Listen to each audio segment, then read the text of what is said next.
നമസ്കാരം. ഹെൽത്ത് ഇൻഷുറൻസിനെ കുറിച്ചാണ് ഞാനിവിടെ പറയാൻ പോകുന്നത്. അതായത് എത്ര പ്രധാനപ്പെട്ട ഒരു കാര്യമാണ് ഇത് എന്നുള്ളത് കുറേ ആളുകൾക്ക് ഇപ്പോഴും മനസ്സിലായിട്ടില്ല. ഞാനൊരു ഹെൽത്ത് ഇൻഷുറൻസ് എടുത്തിട്ടുണ്ട്. വർഷത്തിൽ എനിക്ക് ക്ലെയിം കിട്ടുക, എന്തെങ്കിലും ആയ ക്ലെയിം കിട്ടുന്നത് 5 ലക്ഷം രൂപ വരെയാണ്. ഇതിന് ഞാൻ ഒരു വർഷം എനിക്ക് ചിലവാക്കാൻ, ഒരു വർഷത്തിൽ എനിക്ക് അതിൻ്റെ ഡ്യൂ അടയ്ക്കേണ്ടത് 11,000 ഉറുപ്പ്യോളമാണ്. അപ്പോൾ ഞാൻ അടയ്ക്കേണ്ടത് എങ്ങനെയെന്ന് വെച്ച് കഴിഞ്ഞാൽ, ദിനം പ്രതി ഒരു ഉണ്ടിയിൽ ഞാൻ വീട്ടിൽ വെച്ചിട്ടുണ്ട്. ദിനം പ്രതി 30-40 ഉറുപ്പ്യ അതിലിട്ടിട്ട്, അത് ഒരു വർഷത്തിലെ ഒരു 10 മാസം ആകുമ്പോൾ ഞാൻ എണ്ണി നോക്കുമ്പോൾ ഒരു 10,000 11,000 അതിൽ കാണും. അപ്പോൾ എനിക്ക് അങ്ങനെയാണ് ഞാൻ അത് അടച്ചുകൊണ്ടിരിക്കുന്നത്. അപ്പോൾ എളുപ്പമാണ് എനിക്ക് അങ്ങനെ അടയ്ക്കാൻ. ആദ്യത്തെ ഒരു ഡ്യൂ മാത്രമേ നമ്മുടെ കയ്യിൽ നിന്ന് കൊടുക്കേണ്ടി വരുള്ളൂ. പിന്നെ നമുക്ക് ഇത് ഇങ്ങനെയാണ് ഞാൻ ചെയ്യേണ്ടത്. നിങ്ങൾക്ക് എങ്ങനെ വേണമെങ്കിലും ഐഡിയ പ്രകാരം ചെയ്യാം. അപ്പോൾ ഇതിൻ്റെ പ്രാധാന്യം എന്തെന്ന് പറഞ്ഞാൽ ഞാൻ ഇപ്പോൾ പറഞ്ഞുതരാം. എനിക്ക് എൻ്റെ അനുഭവത്തിലൂടെ ഞാൻ പറഞ്ഞുതരാം. എൻ്റെ ഒരു സുഹൃത്ത്, ഞാൻ ഈ ഇൻഷുറൻസ് എടുക്കണ സമയത്ത് മൂപ്പരെ കൊണ്ട് ഞാൻ ചേരാൻ പറഞ്ഞതായിരുന്നു. അപ്പോൾ ചേരാം എന്ന് പറഞ്ഞ് അയാൾ ഒഴിഞ്ഞു മാറി, ചേർന്നില്ല. അപ്പോൾ അയാൾക്കൊരു അമ്മ മാത്രമേ ഉള്ളൂ. എൻ്റെ സുഹൃത്താണ്, അയാൾക്കൊരു അമ്മ മാത്രമേ ഉള്ളൂ. ഒരു ദിവസം പെട്ടെന്ന് അയാളുടെ അമ്മ എന്നെ വിളിച്ചു, ഫോൺ വിളിച്ചിട്ട്, ഇന്നമാതിരി ചെക്കൻ കടയ്ക്ക് പോയിട്ടില്ല, വീട്ടിൽ കിടക്കുകയാണ്, ഒന്ന് വന്ന് നോക്കണം, ഇന്നലെ എവിടെ പോയിട്ടൊന്ന് വീണിക്കണു തോന്നണു എന്ന് പറഞ്ഞു. അപ്പം ഞാൻ അയാളുടെ വീട്ടിലേക്ക് പോയി. എന്താ സംഭവം കേട്ടപ്പോൾ ചെക്കൻ്റെ ചുണ്ടൊക്കെ ഒന്ന് പൊട്ടിയിട്ടുണ്ട്. അപ്പോൾ എന്താ സംഭവം എന്ന് കേട്ടപ്പോൾ, ഇന്നലെ അവിടെ ഇവരുടെ വേറൊരു ചങ്ങാതി ഗൾഫിൽ നിന്ന് വന്നിട്ടുണ്ടായിരുന്നു. അപ്പോൾ അയാൾ ഈ ഗൾഫിൽ നിന്ന് വരുമ്പോൾ ഈ ചങ്ങാതിമാർ കൂടുമ്പോൾ 2 അടിക്കുമല്ലോ. അപ്പോൾ അങ്ങനെ 2 അടിച്ച് അത് 4 അത് 8 ലാസ്റ്റ് മൂപ്പർക്ക് ബോധമില്ലാണ്ടായി. അപ്പോൾ എവിടെ വീണിട്ടുണ്ട് അത്ര, തന്നെ വേറൊന്നും ഇല്ല എന്ന് പറഞ്ഞു എന്നെ കൊണ്ട്. ശരി, വേണമെങ്കിൽ ആശുപത്രി പോവുകയാണെങ്കിൽ ആശുപത്രി പോയി നോക്കാം എന്ന് പറഞ്ഞു. ശരി എന്ന് പറഞ്ഞിട്ട് വന്നു. നമ്മൾ 2 കൂടി പാലക്കാട് അടുത്തുള്ള ഒരു ആശുപത്രിയിൽ പോയി. അവർ 2-3 മരുന്നൊക്കെ കൊടുത്തു, കുഴപ്പമില്ല, വേറെ കംപ്ലൈൻ്റ് ഒന്നുമില്ല, ചെക്ക് ചെയ്തു. ശരി എന്ന് പറഞ്ഞിട്ട് അവനെ ഞാൻ വീട്ടിൽ കൊണ്ടാക്കി. ഞാൻ എൻ്റെ വീട്ടിലേക്കും വന്നു. അപ്പോൾ ഇത് കഴിഞ്ഞിട്ട് പിറ്റേത്തെ ദിവസം, 2 ദിവസം കഴിഞ്ഞ് കുറച്ച് ആൾക്ക് നോർമലായി. ഈ ഗുളിയൊക്കെ കഴിച്ചപ്പോൾ നോർമലായി. 2 ദിവസം കഴിഞ്ഞിട്ട് മൂപ്പര് എല്ലാ 1-ാം തീയതിയും ഗുരുവായൂർ പോണ പഴക്കമുണ്ട്. അപ്പോൾ ബസ്സിൽ ഗുരുവായൂർ പോയി.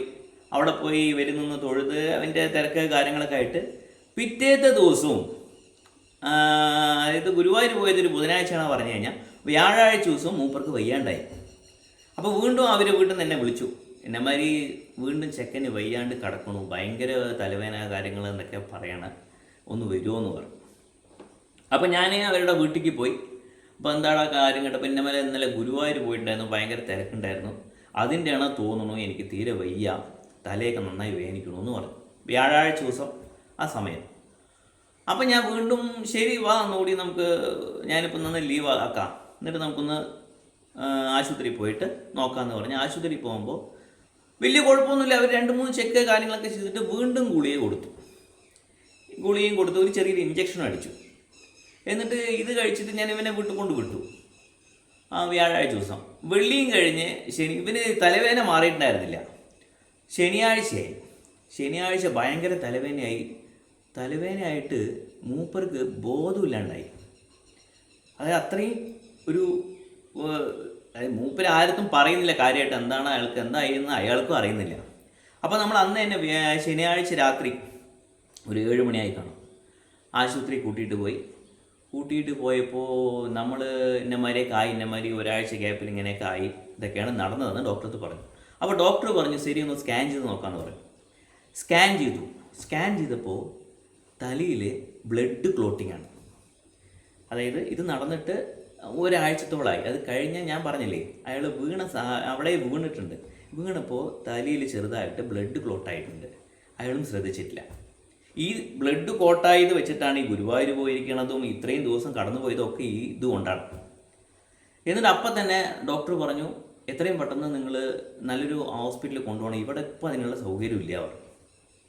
അപ്പോൾ നമ്മൾ 2-3 ചങ്ങാതിമാരൊക്കെ ആലോചിച്ചപ്പോൾ പെട്ടെന്ന് എവിടെയാണ് കിട്ടിയത്, തൃശ്ശൂർ ഒരു ആശുപത്രി കൂട്ടിയിട്ട് പോകുന്നത്. അപ്പം തന്നെ ആംബുലൻസ് വിളിച്ച്, രാത്രി ഒരു 7-8 മണിക്കാണ് ആശുപത്രി വിളിച്ച്, അവിടേക്ക് ഇവിടെ നിന്ന് ഈ ഡോക്ടർ വിളിച്ച് അവിടുത്തെ ആശുപത്രിക്ക് ക്ലിയർ ആക്കി എല്ലാം പറഞ്ഞ് നമ്മൾ ഇവിടുന്ന് ആംബുലൻസിൽ അപ്പം തന്നെ കൂട്ടിയിട്ട് പോയി. രാത്രി ഒരു 1 മണിയാകുമ്പോഴേക്കും തൃശ്ശൂരെത്തി. അപ്പം തന്നെ ഓപ്പറേഷൻ ചെയ്യണം. നമ്മളെ വിളിച്ചു, എന്നെയും അയാളുടെ അമ്മയൊക്കെ ഉണ്ടായിരുന്നു.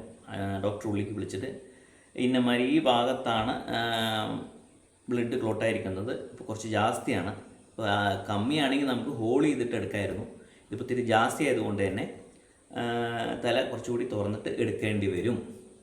അപ്പോൾ അതിന് ഒരു 3-4 ലക്ഷം ഉറുപ്പ്യ വരെ ചിലവാകും. അപ്പോൾ നിങ്ങളിപ്പോൾ 1 ലക്ഷം ഉറുപ്പ്യ കെട്ടിവെച്ചോളൂ എന്ന് പറഞ്ഞു. അതായത് രാത്രി 1 മണി സമയത്ത്. അപ്പോൾ നമ്മൾ ചങ്ങാതിമാരൊക്കെ ആയിട്ട് കുറച്ച് കാശൊക്കെ പിരിച്ചിട്ടുണ്ടായിരുന്നു. അതിനവിടെ കെട്ടിയിട്ട് ഇയാളെ ഓപ്പറേഷൻ ചെയ്യാൻ നമ്മൾ ഒപ്പിട്ട് കൊടുത്തു. ഇയാൾക്ക് ഓപ്പറേഷൻ കഴിഞ്ഞു. ഒരു 5 മണി സമയത്ത് ഇയാളെ ഓപ്പറേഷൻ തിയേറ്ററിൽ നിന്ന് വെളിയിൽ കൊണ്ടുവന്നു ICUവിലേക്ക് കയറ്റി. അപ്പോൾ ICUവിൻ്റെ കാര്യം നമ്മളെക്കൊണ്ട് പറഞ്ഞിട്ടുണ്ടായിരുന്നു. ഈ ഓപ്പറേഷൻ കഴിഞ്ഞവരെ ICUവിലായിരിക്കും കയറ്റിക്കുന്നത്. ICUവിൽ ഒരു ദിവസത്തേക്ക്, മണിക്കൂറിനാണ് അവിടെ കാശ്, ഒരു ദിവസത്തേക്ക് 85,000 ഉറുപ്പ്യോളം ചിലവ് വരും പറഞ്ഞു. അപ്പോൾ നമ്മളൊക്കെ ഒപ്പിട്ട് കൊടുത്തു. വേറെ വഴിയില്ല, ആളെ കിട്ടണമല്ലോ. അപ്പം എന്നിട്ട് ഇങ്ങനെ ഒരു ദിവസം കഴിഞ്ഞു. അന്നത്തെ ദിവസം രാവിലെ നമ്മൾ 1 ലക്ഷം ഉറുപ്പ്യ കെട്ടിയത്, വൈകുന്നേരം തന്നെ നമ്മളവരെ അവിടുത്തെ ഓഫീസിൽ നമ്മളെ വിളിപ്പിച്ചു. ഇതേമാതിരി നിങ്ങൾ രാവിലെ 1 മണിക്ക് 1 ലക്ഷം ഉറുപ്പ്യ കെട്ടിയിട്ടുണ്ട്, വൈകുന്നേരം 5 മണിക്ക് നമ്മളെ വിളിപ്പിച്ച്, ഇപ്പം നിങ്ങൾ വീണ്ടും 1 ലക്ഷം കെട്ടണം എന്ന് പറഞ്ഞു. വൈകുന്നേരം 5 മണിക്ക് വീണ്ടും 1 കെട്ടണം. അപ്പോൾ വീണ്ടും നമ്മൾ കാശൊക്കെ പിരിച്ച് 1 ലക്ഷം കിട്ടി. അപ്പോൾ 2 ലക്ഷം ഉറുപ്പ്യയായി. ഒറ്റ ദിവസം കൊണ്ടാണ് 2 ലക്ഷം ഉറുപ്പ്യയായത്. ചുരുങ്ങിയതൊരു 4-5 ദിവസത്തോളം ഇയാൾ ആശുപത്രിയിൽ കടന്നു. ICUവിൽ നിന്ന് മാറ്റിയ അയാളെ. അത് കഴിഞ്ഞിട്ട് ഒരു 15 ദിവസത്തോളം അവിടെ വേറൊരു ബെഡിൽ കിടക്കേണ്ടി വന്നു. മൊത്തത്തിൽ ഒരു 5 ലക്ഷം ഉറുപ്പ്യോളം നമുക്ക് ആ ആശുപത്രിയിൽ ആ ഒരു 15 ദിവസത്തിനുള്ളിൽ ചിലവായി. ഇതിന് പുറമെയാണ് ഇനി ഇതിപ്പോൾ നടന്നിട്ട് 1 വർഷത്തോളമായി. ഇയാളൊരു 4-5 മാസം ഇയാൾക്ക് റെസ്റ്റ് വേണ്ടി വന്നു. ഈ റെസ്റ്റ് വേണ്ടി നല്ല, ഈ ഗുളികയ്ക്കൊക്കെ നല്ല വിലയാണ്. ഇത് കഴിഞ്ഞിട്ട് ഇയാൾക്ക് ഇങ്ങനെ ഒരു സർജറി ചെയ്തതല്ലേ, അപ്പോൾ ഓരോ ഗുളികയ്ക്കും ഭയങ്കര വിലയായിരുന്നു. ഇതൊക്കെ കഴിഞ്ഞ് ശരിക്കും പറഞ്ഞ ഒരു 7-8 ലക്ഷം ഉറുപ്പ്യോളം ചിലവായിട്ടുണ്ടാവും ഇതുവരെ. അപ്പോൾ ആൾ റിക്കവറിയായി കാര്യങ്ങൾ നടന്നുകൊണ്ടിരിക്കുന്നു.